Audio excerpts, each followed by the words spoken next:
역사의 상상을 더하는 역사 if. 안녕하십니까, 허준입니다. 자, 그리고 오늘도 저와 함께 해주실 역사계 스티븐 스필버그, 스티븐 라셈 나오셨습니다. 네, 반갑습니다. 자, 정말 많은 분들께서 사실은 댓글을 달아주신 게 사실 죽음에 대한 얘기가 많기는 한 것 같아요. 네, 그래서 왜냐면 죽지 않았더라면 새로운 걸 펼쳐볼 수 있지 않을까, 뭐 이런 상상 때문인 것 같은데, 댓글에 가장 많이 달린 것 중에 하나가 소현세자입니다.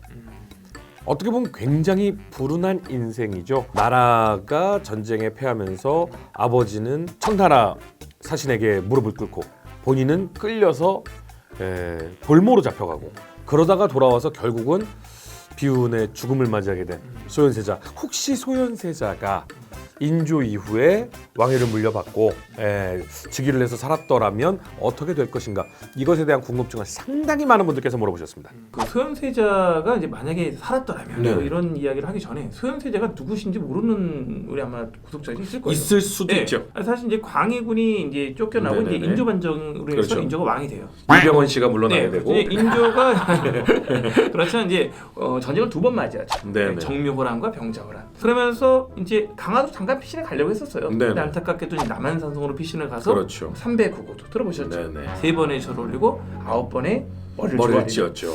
그래서 이제 이 소현세자 같은 경우도 이제 비운의 어떤 운명을 맞이하게 되죠. 사실 이 병자호란이 끝나고 나서 이제 우리 조선과 청나라가 군신관계를 맺어요. 그렇죠. 그러면서 왕자들을 다 보내라는 거예요. 아, 그러니까 왕자가 두 명 있어요. 첫째가 소현세자, 네네. 두 번째가 복림대군이 다 끌려가고, 그래서 이제 완전히 이제 거기서 사실 타국 생활을 한 8년여간을 갖다가 하게 됩니다. 굉장히 긴 거죠. 근데 문제는 이 소현세자를 독살설을 사실 믿고 싶지. 그러니까 사실은 독살설이 많아요. 네. 인조에 대한 이야기가 사실은 굉장히 많잖아요. 근데 인조에 대한 이야기 중에 정말 시기 질투가 심했다. 내가 왕위를 뺏기면 어쩌지라고 걱정했다. 그러니까 8년이나 외국에 나가가지고 그 힘든 볼모 생활을 하고 건강하게 돌아왔는데, 돌아오자마자 얼마 안 돼서 죽었다라고 하니까 사람들은 이건 죽은 게 아니라 죽임을 당한 것이다. 이런 상상들 많이 하셨거든요. 그런 상상을 많이 하고 저도 네. 중고등학교 때 그렇게 많이 믿고 왔었는데 네. 그거는 우리가 그렇게 믿어보고 싶긴 하지만 사실과는 좀 멀어요. 사실상 이제 인조가 네. 사실 소현세자를 미워했던 건 사실이에요. 왜 네. 미워하냐면 아버지와 네. 기본적인 아들 관계가 아니더라고. 왕과 세자의 관계는 네. 정치 권력과의 싸움인 거죠. 아. 그러니까 이게 아들이라 하더라도 얘가 나의 정치 권력을 뺏을 수 있어라고 하면은 짜증이 나는 거죠. 근데 네. 문제가 뭐냐면은 청나라가 소현세자를 데리고 갔을 때 이런 얘기를 했다고요. 너 아무도 자꾸 되지. 말을 안 들어? 그러면 네 아들을 갖다가 너의 다음 후계로 세울 거야. 근데 문제는 광해군은 적통이 아니었잖아요. 황해군 적통이 아니었는데 소현세는 적통이야. 적통이죠. 그러니까 인조를 갖다가 몰아내고 청나라 입김을 올려 세운다 하더라도 결국 누구 하나 이것을 문제가 안 문제 삼을 수 된다. 없는 아마 네. 그 분이 아마 소현세자였던 거죠. 물론 권력이라는 것은 가족도 없고 아버지와 아들도 없다 그러는데, 아무리 청에서 그렇게 했다 한들 아버지, 내가 그 전에 할 수도 있어, 뭐 이렇게 한 것도 아니고 청나라의 입김에 의해 어쩔 수 없이 끌려가고 그 이용당한 건데, 인조는 소현세자를 많이 미워한 듯한 느낌이 들거든요. 우리가 이제 선조를 보면 알잖아요. 선조와 인조가 되게 꼭 닮았다고요. 전쟁이 나서 도망을 간 것도 똑같고 네. 분조라고 해서 나라의 조정을 하다 나눈 것도 똑같아요. 아. 근데 우리 병자호란 당시에 그 누구예요? 그 소현세자도 네. 전주에 내려가서 분조를 이끌면서 많은 백성들이 좋아했어요. 여기서 분조라 함은 전쟁이 일어났을 때 네. 혹시라도 왕의 대가 끊기거나 문제가 생길 경우를 대비해서 두 개의 왕조를 나누어 놓고 한 왕조에 문제가 생기더라도 다른 왕조가 나라를 지배할 수 있게끔 나누는 걸 분조라고 하는 것이죠. 그렇죠. 그런데 뭐 좀 이걸 더 쉽게 얘기하면 사실상 인조나 선조 같은 경우는 자신의 목숨을 좀 구하려고 하고, 죽어도 네 아들이 죽어야 되지 않냐 이런 생각을 가졌던 나는 분들이 피신에 있을게. 뭐 그런 거 있었고, 광해군하고 소현세자가 똑같은 그 비분이 뭐냐면은 오늘 요즘 피 많이 흘렸잖아요. 비 엄청 많이 근데 났죠. 이제 이게 물 튀기면 짜증나잖아. 그렇죠. 그러니까 이제 뭐 이렇게 거적대기 같은 걸 깔아준단 말이야. 지나가시라고? 네, 그런데 이제 소현세자가 전쟁에는 그 말 같은 것이 지나갈 때 저게 필요한데 내가 필요한 것보다는 저 군마가 더 필요한 것이 아니야. 나를 위해서 깔지 말라. 이런 식의 백성들을 생각하고 나라를 생각하는 마음이 많으니까 백성이 너무 좋아하는 거죠. 이게 사실상은 인조에게는 상당히 좀 부담스러웠던 것 같아요. 백성들의 신망을 얻기 시작하는 모습이. 그렇죠. 사실은 이제 반종으로 왕이 됐고, 그렇죠. 민심도 잃고, 또 나라 꼴이 뭐야 이게. 나라가 아니잖아. 남의 나라의 왕 앞에서 진짜 이 치욕을 겪었잖아요. 이것이 자체가 사실 인조에게는 상당히 이제 부담스러웠던 것 같기도 하고요. 그래서 사람들이 생각하기를 이런 얘기 하잖아요. 뭐 인조가 미워가지고 벼를 던져갖고 애가 맞아 죽었다든지 독사를 시켰다든지 했다고. 독살설은 사실 확실히 있긴 네, 있잖아요. 있긴 있어요. 근데 그거는 아마 그걸 믿고 싶어하는 사람들의 어떤 신념에 계속 말이 더해진 거고, 불구하고 어떤 게 사실 설득력이 있냐면은 그 당시 어이가 있어요.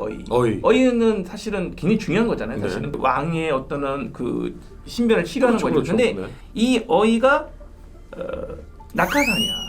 인조의 어떤 총애를 받아서 인조의 옆에 있는 또 신하들이 인조의 입김을 넣어서 낙하산으로 온 거예요. 이영익이라고 있는데 왜 이 친구가 낙하산인가 하냐면은 소현세가 죽었잖아요. 근데 그 다음 왕이 된 게 소현세의 동생 효정이잖아요. 효정이 몸이 아플 때 어이를 부르잖아요. 근데 어이 부를 때 나 쟤 싫다 그래요.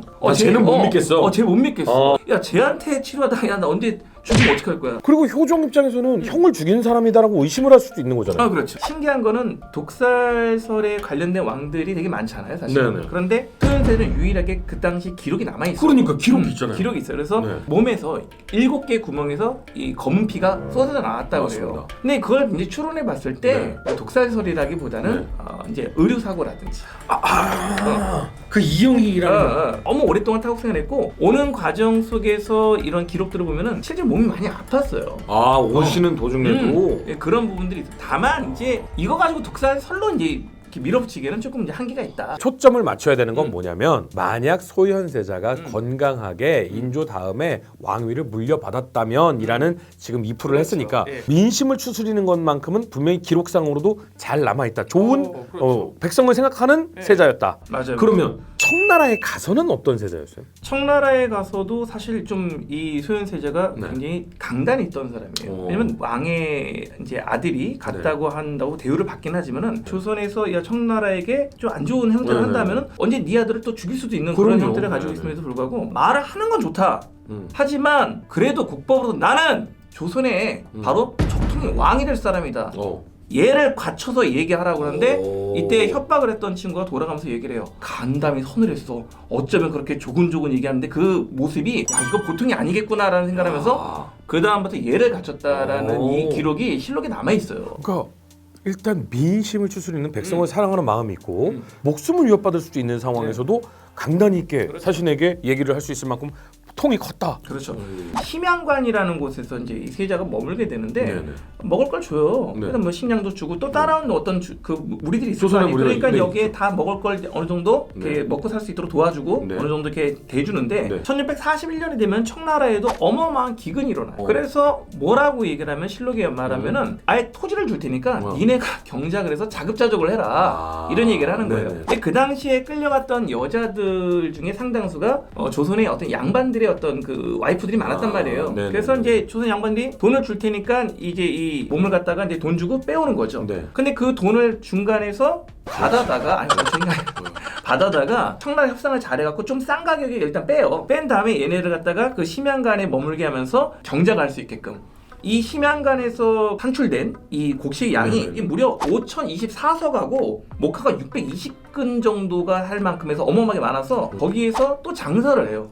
그 돈을 가지고서 또 청나라의 진귀한 물품을 사고 또 우리나라와의 어떤 무역을 통해서 중개무역을 하네. 또 그 당시에는 청나라에 많은 또 타지의 또 이슬람 상이나 이런 상인들이 많았거든요. 그래서 이 심양관은 사실은 소현세자가 볼모로 있는 곳인데도 불구하고 얘가 사실 시장 가치. 제가 볼 땐 그러니까 이 소현세자가 이 경제적인 어떤 이런 부분, 실용적인 입장에서도 상당히 좀 뛰어났던 분이다라는 생각을 할 수 있어요. 그리고 이제 소현세자는 아셨던 게 유럽도 귀족 중심의 시대였거든요. 그렇죠. 이 귀족 중심의 시대에서 시민 중심의 시대로 변환되는 시대였어요. 그 시대가. 지금 우리 아시아 있죠?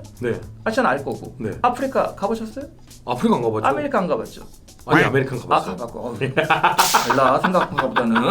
아메리카하고 아프리카 이게 나눠져 있는데 이 당시부터 이게 원거리 항해가 가능해지는 거예요. 그래서 이제는 세계가 하나다라는 이런 세계화 시대가 열리게 되는 거예요. 진짜 신기한 거. Important or famous한 게 뭐냐? 뭐라고요? Important or famous한. 중요하고 굉장히 아주 유명한 내가 말할 게 있다 이런 얘기인데. 영어는 원래 못해요. 못 알아듣잖아. 한국말로 해요. LA는 다 한국말로 해요. 소현세자가 살아서 효종과 힘을 합쳐갖고 오히려 이 나라를 갖다가 부하고 강한 나라로 만들었다면 이때부터 생각을 했겠죠. 네덜란드의 상황, 이 상인들이 많이 왔다 갔다 했거든요.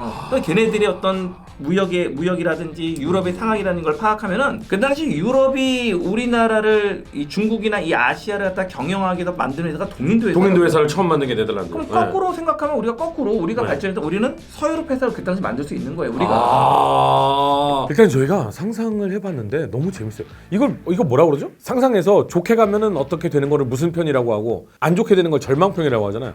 희망편. 이 희망편을 돌려보자면 소현세자는 전 세계적인 이 대항해 시대의 무역의 시작 이런 것 갖다가 우리가 선두지휘하고 네. 그래서 동인도 회사가 아닌 우리가 유럽 회사를 우리가 뭐 보내고 이렇게 해서 정말 우리나라의 개혁을 이끌었던 개혁군주가 될 수도 있다라는 희망편이 있었지만 우리나라의 절망편 단단하게 조직된 이 선비들이 저거 얘를 모르는 사람이야 라고 해서 독살되거나 암살되거나 혹은 반정이 일어나거나 했을 가능성이 더 높다라는 절망편까지 들어봤습니다. 지금 말씀하신 것처럼 뭐 사실은 성리학적인 어떤 생각을 버리고 상당히 실용적이고 과학적이고 이런 진취적인 생각을 갖다가 가진 거 확실히 맞은 거야? 이거 확실히 근거 있는 거야? 라고 얘기한다면은 이거는 확인되지 않아요. 다만 이건 있었을 거예요. 세계의 중심이 바뀌어가고 있구나.